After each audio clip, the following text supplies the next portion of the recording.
we have another very exciting day coming up. And we believe most of you who have joined today would have probably taken the psychometric test.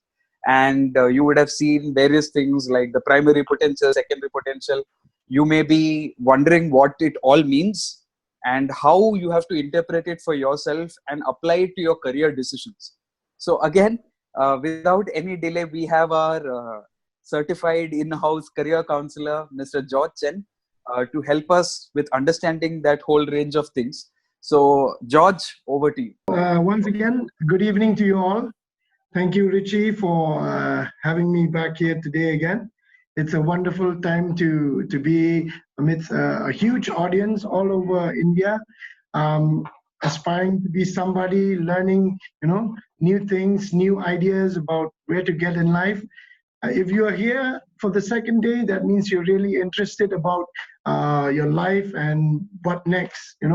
That's a good sign, because that's what ICPF is here for you. They've worked hard to put this event together so that you can benefit from it. You can learn more about your life and getting directions on what next.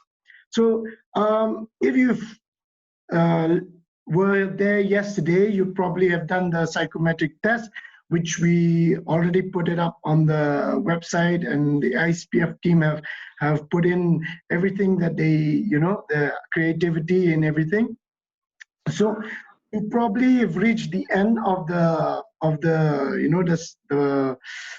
psychometric test where you've taken a screenshot. If you've done that as per instructions yesterday, and you've highlighted those highest and second highest score, which means today is something which we want to explain to you about what next. What does those score mean? Okay, let me try to share my screen with you so that you'll have a better idea of what I'm trying to say. So here's where we were yesterday. We were talking about why career is important rather than a job. This is just a reminder. Okay, so the next thing is that this discovery part that we want you to understand.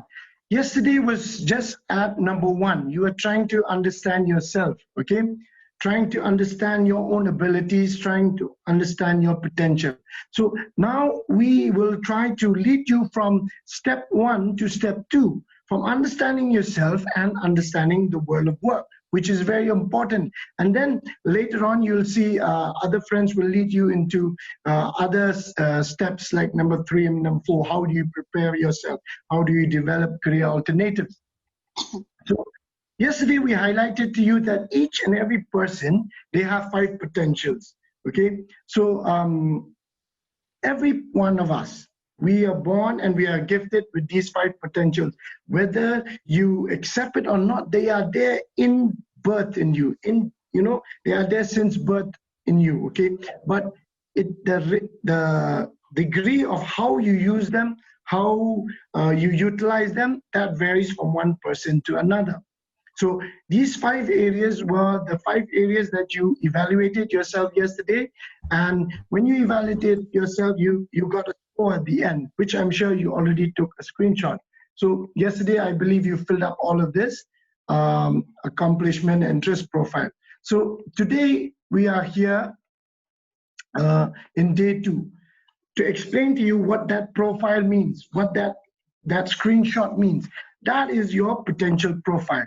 Okay, so this potential profile, it has it shows your score, okay, in those 5 areas.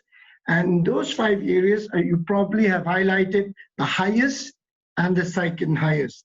And I'm sure you've done that. The highest would be your primary potential. What does it mean, primary potential? It means your most dominant area, the area in which your interests and your abilities combined together, it becomes more prominent in you, okay? So that's where your interest, what you like, what your interest, and what you are good at, your potential, your ability. And combine these 2 together, you get your potential. So your primary potential is that first highest score, which shows that you are able to exceed and to excel well in that area. Like I said, all of us, we have different potential. The second highest would be your secondary potential, which means you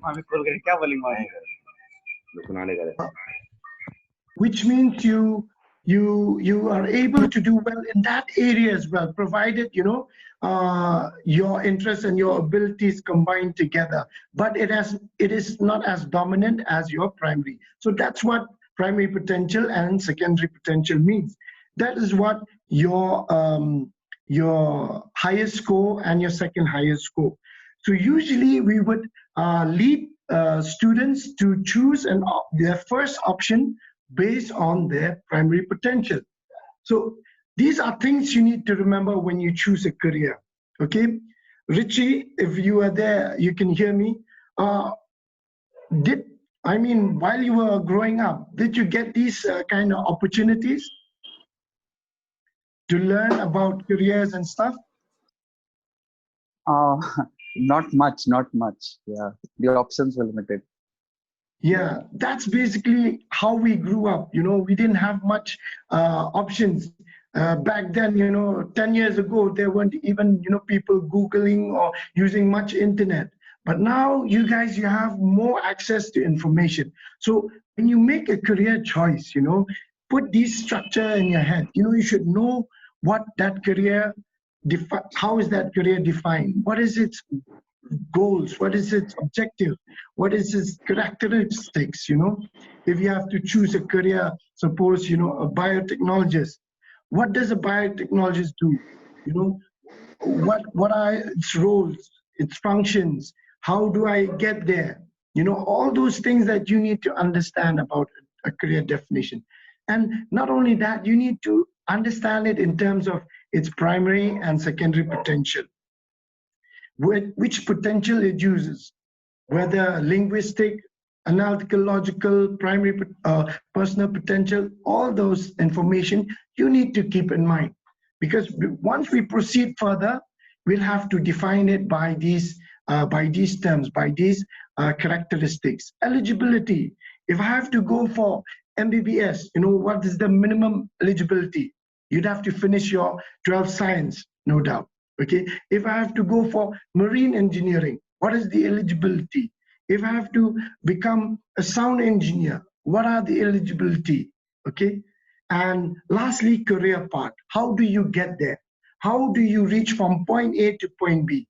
Our friends, Brother Sijan and Brother Matthew, they'll be talking about career path later on after this session. So stay tuned. They have lots of new information to give you. So we'll proceed, okay? If I'm talking to those students or those participants who have this linguistic potential, if this is your highest score, then keep an ear open because we're going to explain to you what this linguistic potential is. Basically, people with this linguistic potential or the L potential, they have this ability to speak fluently. They have the ability to speak. They can manipulate words and expression. A person with high linguistic ability is very sensitive to the meaning of words, okay? And they have the skill of using words effectively to communicate. So they can use words to express, they can communicate, they can speak and write commendably, okay? So they have this potential that can manifest themselves in written form or in the spoken form, okay? So people with this linguistic ability, they have these characteristics, and they can read and understand, they can write in fluently without any problems. So do you see those pictures there? So people with this ability, usually they become teachers, or they become call center operators because they use their words, they use their speaking skills, or they become lawyers for that matter, okay? So yeah, Richie, anything you want to add here? Could you, George, is there a list of careers or suggested Yeah, professions for people with a linguistic ability? definitely. We'll try to show you and pinpoint you and guide you into the different careers that we can list based on this potential. Okay, so those with linguistic potential as your primary and secondary, take note of this. Okay, so here are the list of careers that we can see on the screen there, which you probably, those students who are in class 10, if you want to take up one of these careers, you have to choose your stream, your course properly. Or those who have already made their career choice, not career choice, I mean their stream, then you can even think about which one is applicable to you. So we have in the arts stream, you have language specialists, journalists, political scientists, copywriters and sociologists, museologists, directors, lawyers. And then in the science stream, you have medical technologists, especially people working in the health administration. They need a lot of linguistic skills to write, to communicate properly in the hospital. Then you have archaeologists. Okay, they need this to describe history, to describe what's there in the past. And you have people in any stream. Okay, you probably see any stream. So those coming in from any stream, science, arts, or commerce, then you can take up careers like public relations officer, company secretary, or as a teacher in in different sectors, like in college sector or in secondary education, or in as a special needs teacher, or you can be a librarian or a lawyer. So, or even as a vocational, if those who are have not yet completed their 11 12, they've just completed class 10, and they haven't been into any mainstream education like arts, science, commerce, or arts, or meaning humanities. So they can even do some vocational course on, secretarial practice, like being a receptionist, like that. So there are options for them as well. So George, what I notice about this slide is so there aren't any options for commerce stream people in in this area. So I mean, if I'm a student of commerce, how do I look at this? If I've got a linguistic potential, how do I understand that for myself? I think that becomes an advantage if you're a commerce student with a linguistic potential. You have the advantage because you have a liking for numbers. So your place in this sector of linguistic potential would be in the any stream, like a company secretary. Yes, no doubt they take entry for people from the arts, from the humanities sector, or from the science, but preferably they commerce students can excel well when it comes to in that course of profession. And you have other options like being a you know an editor or publisher, or a teacher or a professor. So don't get discouraged because you don't see your stream there. It doesn't mean that there are no careers for commerce. It just means that you can be in anyone, you can merge in, you can pick up any of these careers if you find them interesting. All right. Thanks, George. So shall we move on to the next Yeah. potential? Yes, Okay. yes, please. I hope there's this participants who are interested in one of these careers. You can take note of whichever career you want, and Yeah. you can later in the breakout Maybe sessions. some of you could, I mean, if you find slides on which your primary potential and secondary potential are appearing, you can take a screenshot of it. So, Yeah. George, can you go back to your previous slide? So, if Okay. any Sure. of you wants to take a screenshot of that, feel free to do it quickly. Yeah. Okay. I think that's fine, George. Move on. Okay. So in the next potential, here we talk about the analytical logical potential. So in this potential, it basically, talks about people with the ability to think logically, They can identify trends and patterns and all these things related with numbers, things related with associated with science and mathematics. Okay, so they have the ability to understand underlying dynamics of a problem, and they can link these problems with solutions and identify, and analyze and apply logic to these in their terms of in whichever area we are in. Okay, so they analyze and understand the cause effect relationship. They're able to extract information, and they have ability to make sense of data. They have ability to identify trends and patterns and make predictions. And these are all characteristics of people who have a passion, who have a knack for numbers, or you have a knack for being inquisitive. So people with this ability, they have these characteristics. And usually some of them, they work at banks, or they become software developers, or they work as researchers, or different areas of work. So this is what your ability in analytical logical potential means. It means you have these characteristics. And once you have these characteristics, it means it shows us that there are these careers listing out here, which you may find applicable to you. So there are these careers, as you can see, if in the humanities or arts section, you have the economist, the geographer, and the science. In the science sector, you have the veterinarian, the geneticist, the environmental science, and industrial engineer, and so on and so forth. And in the commerce, you have people in the international trade, financial analyst, accountant, chartered accountant. So these are things, that careers that are available to you based on your potential. Why we stress so much on potential? Because you can excel, you can do well in these areas if you apply your ability, your God-given talent, to pursue a career which you use your interest and your ability.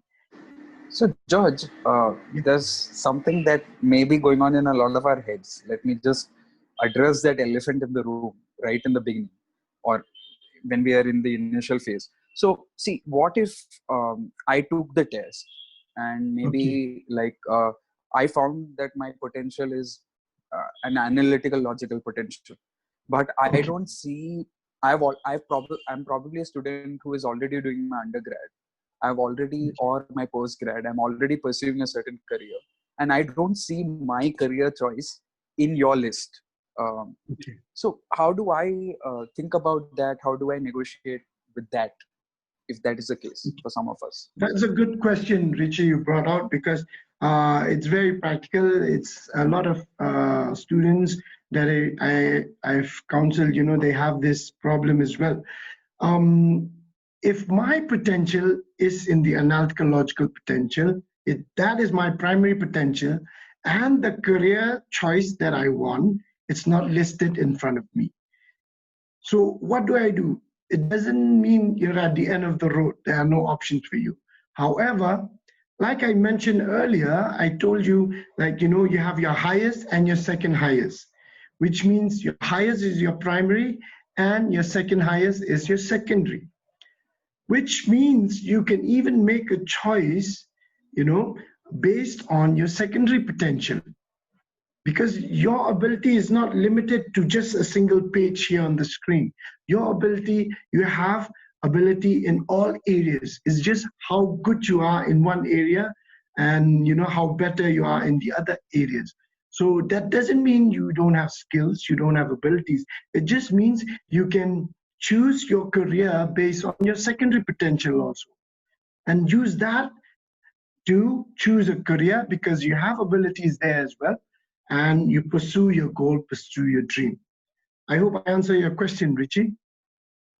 Yeah, George, I actually have a follow-up question to that, but maybe I'll ask it when you're on your next slide. So we could probably Okay, move sure. on. Yeah. Okay, okay. For example, like we have questions here, like you probably, probable question here would be, how can sound engineer be in science, and also sound engineer can be in the vocational, and it can be in any stream. See, there are certain practical questions such as this, which probably you might have asked, or you probably can ask, but it just shows that there are many parts to being, to a career. Okay, so don't limit yourself, and don't feel like you've reached at the end of your rope. Okay, so let's move on. Spatial potential.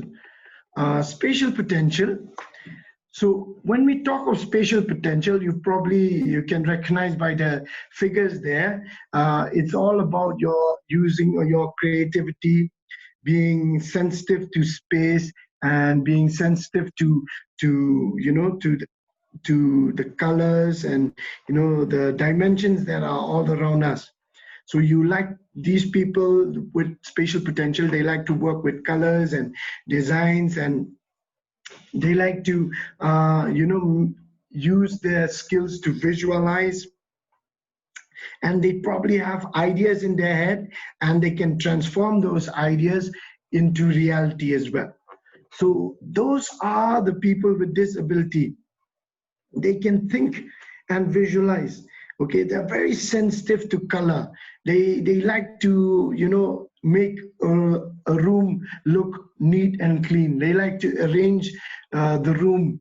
They like to draw. They like to use their creativity to add, to make things look more beautiful. Okay, if the people with this creativity, creativity is fundamental, no doubt, to all of us.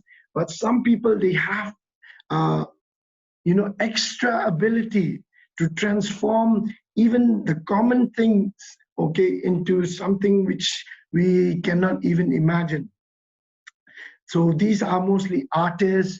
These are mostly, people working in the fashion industry, or photography, or working with animations, or people using their skills to draw, or even, building architects or naval architect. So people with this ability, they they are, inclined to use their skills, their ability into such careers. Okay, um, anything you want to ask, Richie, here, or should I go to the next slide? Yeah, George, as a follow-up to what I was earlier asking, suppose, I Okay. mean, if some of us feel like, we are sort of stuck, or sort of trapped in a career where our primary potential does not lie.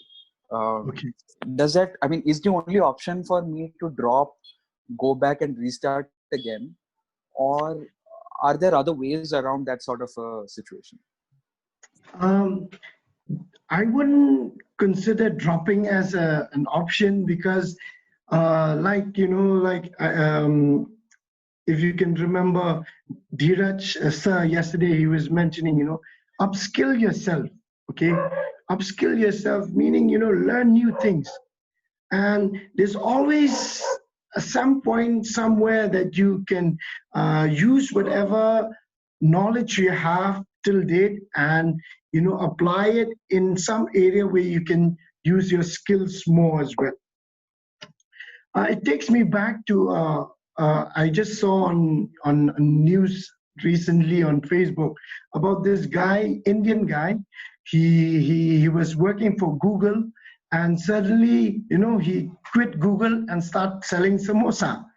Yeah, it sounds funny. It sounds hilarious that he would quit Google, but he wanted to promote his mom's, very tasty samosas, and he started a chain restaurant and something. So the people who interviewed him said, what if this doesn't work out? He says, it's okay, I can quit and work again with Google or some other firm. So you'd have to learn to explore and merge your knowledge, your present knowledge, with something which you are passionate about. So that way you don't reach the end of the road. Okay. I hope I answer your question, Richie. Yes, George. Yes. Thank you. So in this area of spatial potential, you have these careers that you can list based on different streams as well. Okay. You have in the arts or humanities section, you have cartographer, fine artist, textile designer, fashion designer, naval architect, interior designers, in any stream, interior designers as a vocation as well. So there are many options to reach that goal. You just have to know which one to take, whether you take it after your 12 or you take it after your degree or you take it after your 10. So that way it doesn't limit you in not becoming somebody in life. Okay, the only option is the only thing you need to remember is you need to try, you need to explore, you need to work hard. Okay, so these are the careers listed here.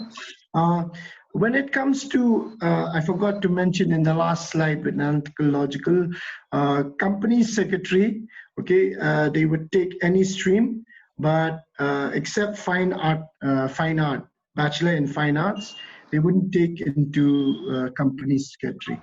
That's just one that last slide I forgot to mention. But here, you can try these different career options, whichever you feel is related to you. Okay. Um, so that the thing with career counseling is that you don't reach a point in life, like Richie mentioned, where you feel like you're not satisfied with life. So this is where it's very important. What drives you to choose a career? Is it the money, or is it because you want to achieve something in life? If you're driven by the money, sometimes you get stuck. You get stuck. Why? Because you're not able to excel. You're not able to do well. You're not able to progress. So that becomes a problem. So let your skills do the talking. Let your skills lead the way for you. Yeah. Anything, Richie, you want to add here? No, please go on, George. Yeah. Okay. Um, so the next is the personal potential. Okay, the personal potential, as some of you already have this as your primary potential, I believe. So you understand why you evaluated yourself and you got a higher score on this. It's because you're very sensitive to moods and feelings of other people as well. Okay, you understand human behavior. You like working with people. You like talking to people. You like to lead them, to manage them. It reflects your personal intelligence to understand human behavior. And most importantly, this potential, you have a reason to influence and mold other people's character as well. So a person with this potential, they can understand and attune to the forces that influences behavior. So understanding people, understanding their their thoughts, their behavior, and being able to communicate with them, to connect with them, and this helps them to to talk to them as a counselor, or to serve them as an air hostess or a steward, or politicians for that matter. They're with their discussion, with their ability, with charisma. Okay, so such people, they have this what we call a personal potential, which means based on their personal intelligence to understand human behavior, to connect with them, to serve people, to help people. Okay, so this is what personal potential is about, and the careers that are listed with this potential are as follows. So you have people working as a psychologist, as a social worker, a career counselor, or a psychological counselor, or people in the medical field. Okay, they need to have this ability. Otherwise, it'd be difficult for them to connect with their patients if they don't have personal intelligence or this ability to connect with them. So you have in the medical field, whether Ayurveda, allopathy, or homeopathy, speech therapists for that matter, occupational therapists, physiotherapists. And in the commerce section, we have managers, retail and trade, insurance agent. And in any stream, we have people like Dr. Mrs. Jacob yesterday. She's a civil service. You can see by the way she talks and the way she explained the challenges. She says it's about having some ability to make an impact in the lives of people, to be there, to make policies, to bring a change, a growth, a development, to do something for the community. So that is their ability. So that is why it's under personal potential. That's why she's able to excel as a civil service, as a civil servant. So you can see that by yesterday's talk, you can see that she has this ability. And you have event managers, human resource manager, social worker, and managing in sales and marketing, or even a travel and tourism agent for that matter. They have this ability, even if they are not able. If you go to these tourism areas, you'll find a lot of tour guides. They're not well educated, but they have this ability to connect with the tourists. So they use that ability as a way to earn a livelihood, as a way to for a livelihood planning. So these are some of the careers listed here. If there's any question, Richie, anything probable that our participants might have? No, we can move on, George. Okay. So I just wanted to ask something. Yes. I'm Dr. Roy Kurula. Yes. Just in case one person finds that he has a particular skill, but he doesn't have the linguistic skill, probably he can even acquire these skills by special training, right? Yeah. So yes, you can acquire skills by training, no doubt, provided you show more interest, you show your abilities there as well, because there are interests, there are personal interests, and there are work interests as well. So if you have to acquire skill, that means you use your work interest to develop skills in that area. And with much time, with much dedication, you probably would pick up linguistic skills like Sir has mentioned. You'd probably pick up, but it requires a lot of time, because it hasn't come naturally to you. So you need to spend more time to work hard at it, and hopefully you get of your results as per your requirement. But I mean, in terms of what the test achieves, George, Okay. isn't the test really talking? I mean, of course, linguistic skills, learning a language is a different thing. But I mean, when you say that you have a linguistic potential, basically what you're saying is the person has a special, like by nature, they have a special potential in the area of languages. That's Yes. really what we mean with the test, Yeah. right? Yeah. See, usually based on these psychological tests, based on research, interests, it changes. Students of the age of 15, 16, till 18 and 20, these interests may change. So the interests may change because they haven't reached their full maturation as yet. But once they cross their full maturation, interest usually doesn't change much. But aptitude, it's there inbuilt in them, okay? When it comes to accomplishments, it's already there in them. They already have that knack to be good at something, whether language or whether, creativity, you've, these things, it's already inbuilt in them. So that, for aptitude, also to say accomplishment, strength, for that to change, it can be very difficult. I'm not saying impossible, but it can be very difficult. But when it comes to interest, it probably can change till the age of 20, or at the most till the age of adolescence, age of 22, 23, like that. So interest may change like that. So based on that, it can change the scores as well, but not after that, because once you reach your full maturity, it's very hard for people to change their interest there in that area.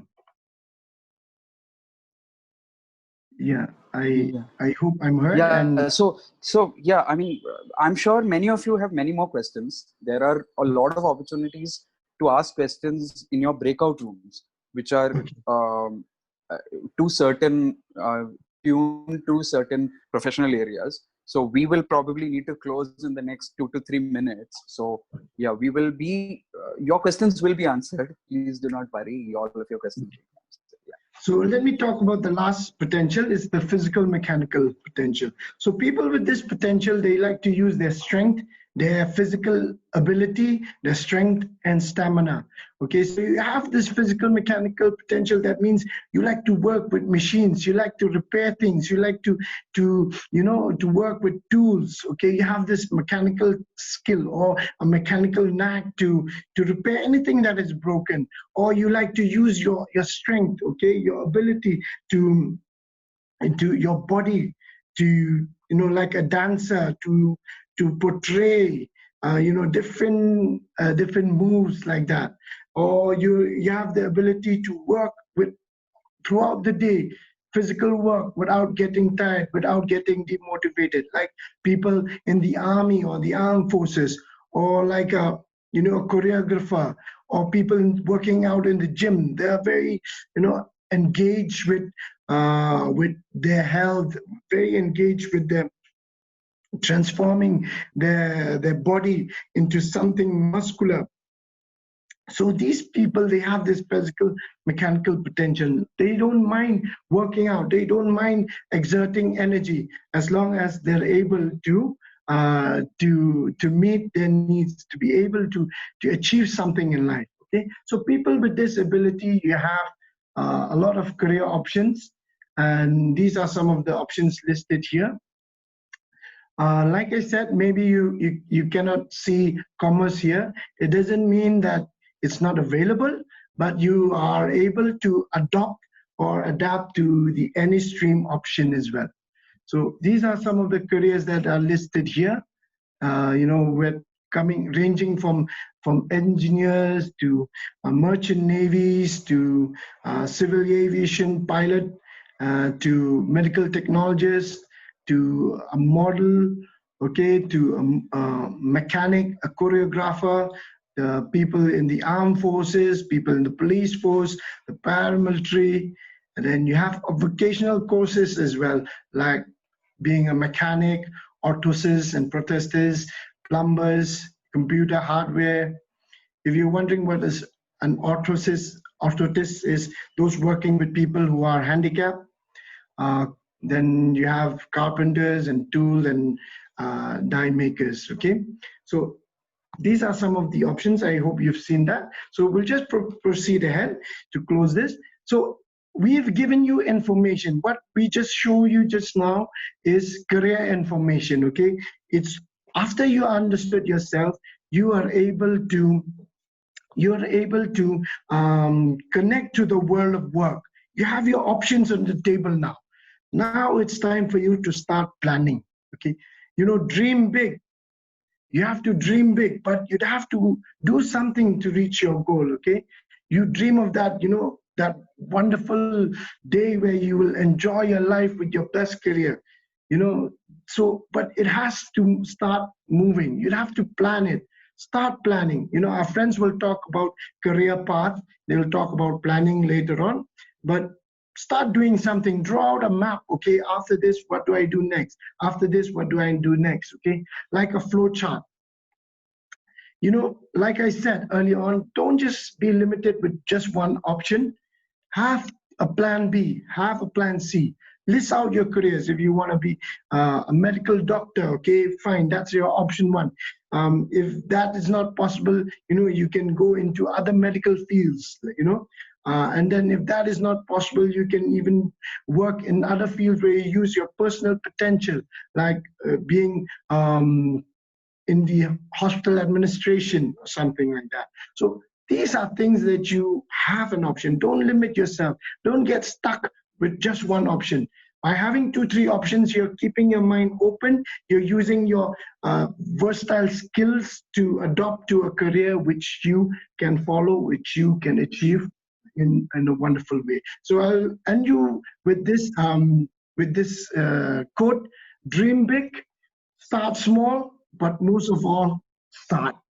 Thank you so much. I hope you enjoyed the session. Thank you, George. And I just want to quickly make a clarification and then hand it over to Sujin Ibrahim and Mr. Cherry and Matthew. See, I received a few questions privately. See, George was not saying that. So these are obviously, this is a psychometric test which shows what is your primary potential and what is your secondary potential. So, for example, George said that for a person who has a personal potential, civil service is a career that would suit their primary potential. But George did not by any means imply that only people with a personal potential can go into civil services. So when we please make sure that when you're listening to certain talks like these, you get the premise right. So it basically means, so I have a question which seems a bit angry. So we did not mean to say that someone with a linguistic potential or some other potential cannot go into civil service. All this is just a larger, all psychometric tests work with larger general sample sizes. So this is not to sort of hit a nail on your head and put a tag on your head saying that this is all you can become. It's just something that gives us an idea of where our strengths lie and how we can optimize those strengths best. That's all we're trying to do.